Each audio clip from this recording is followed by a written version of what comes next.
3 মাস পরে আমাদের প্রায় ফ্রেশার্স হচ্ছে নবতরঙ্গ, থ্যাঙ্কস টু অল সিনিয়র্স।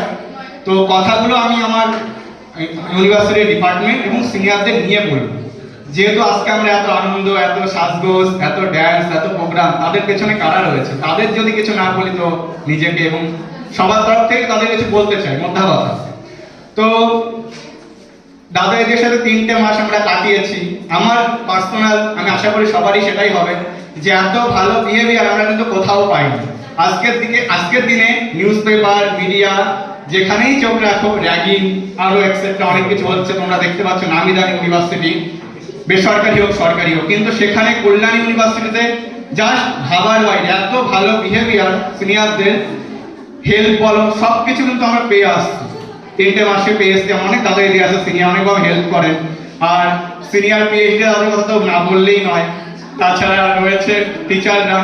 তো একটা কথা কি বলবো, পড়াশোনা আমরা এখানে সবাই করতে এসেছি, সবকিছু কিন্তু পরিবেশটা সব থেকে বড় এফেক্ট ফেলে ছাত্রছাত্রীদের জীবনে। তো সেখানে মোটিভেশন বলো, গুড এফেক্ট বলো, সেটা কিন্তু আমরা সিনিয়রদের কাছ থেকে পেয়ে আসি। মনে হয় না, মনে হচ্ছে বন্ধু। একটা দিদি কেমন বললো, আমরা তোদেরই মতো। তো থ্যাংক ইউ এইভাবে সবসময় পাশে থাকার জন্য।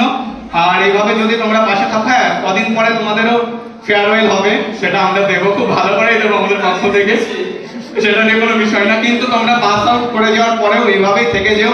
আর একটা কথা, এই নীতির আগে আমরা কিন্তু শেষ যারা সিনিয়রদের থেকে ফেয়ারওয়েল পেলাম, এরপরে কিন্তু 1 বছর হয়ে যাবে মাস্টার, তারপরে কোনো মুখ দেখা দেখি হবে না, ঢুকতে বেরিয়ে যাবে।